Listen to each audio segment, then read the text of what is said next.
I am a refugee, dans toutes les langues. Enfant qui court. Des paroles qui résonnent. À Vintimille, les marcheurs s'apprêtent à entamer leur long périple jusqu'à Londres. Ils arriveront le 8 juillet en Angleterre, mais avant, ils passeront par Nice, Marseille, Lyon, Paris ou encore Calais. L'initiative vient de l'Auberge des migrants, avec l'aide de Roya Citoyenne et d'autres relais locaux.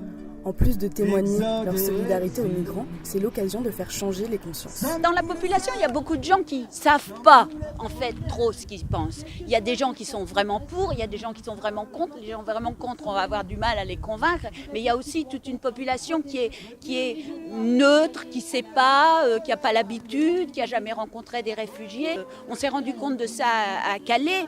Des gens qui n'ont jamais rencontré des réfugiés ont peur, donc ils pensent que les réfugiés il faut s'en méfier et à partir du moment où ils ont l'occasion de rencontrer des réfugiés et de faire connaissance, ils se disent « Ah ben, j'aurais pas dû avoir peur ».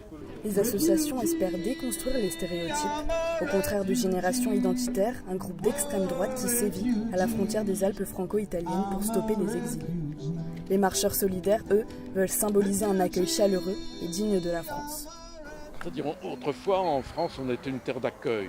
On avait cette réputation, mais on est en train de perdre cette réputation, vraiment. Et j'espère toujours que les citoyens vont redonner de l'espoir aux gens. Si l'espoir est encore présent du côté de l'Église, les politiques, eux, s'insurgent. Certains dénoncent l'action des forces de l'ordre et les décisions du gouvernement. Dans la vallée, il y a un checkpoint. Si on est noir, on est arrêté, on est refoulé.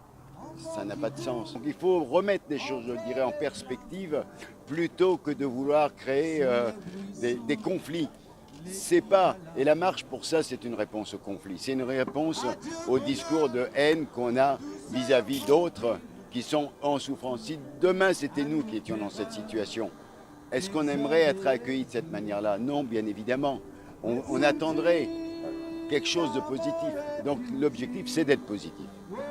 Pour accueillir dignement les exilés, certains n'hésitent pas à aider. Mais aux yeux de la loi, ils commettent un délit. La marche se poursuit à Nice. Ils sont venus nombreux pour les soutenir. La capitale azuréenne a vu de nombreux procès de délits de solidarité.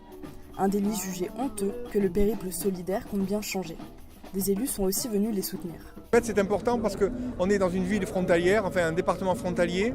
La Roya notamment est un passage de migrants très important.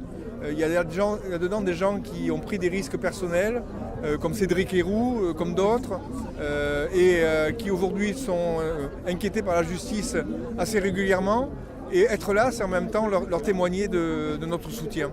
Je pense qu'il ne peut pas y avoir de délit de solidarité dans le pays des droits de l'homme.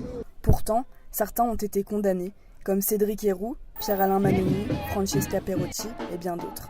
Martine Landry, elle, sera jugée le 30 mai prochain. Ils essayent tous d'arranger le quotidien des migrants. Cette marche solidaire est aussi là pour soutenir tous ceux qui fuient leur pays, et certains ont de l'espoir.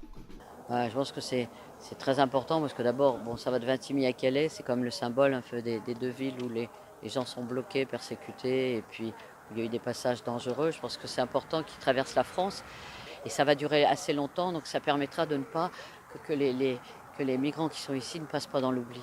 Je trouve que s'il y a un nombre important de gens qui font la marche et qui seront là à toutes les étapes, je pense que quand même ça peut être un bon point pour les migrants. Paris réussi pour Nice, les citoyens sont présents, le cortège se fait parfois applaudir dans les rues, certains sourient et soutiennent la cause. En arrivant à Garibaldi, la foule est là. Après un repas, des paroles et des musiques, les marcheurs repartiront en direction de Londres.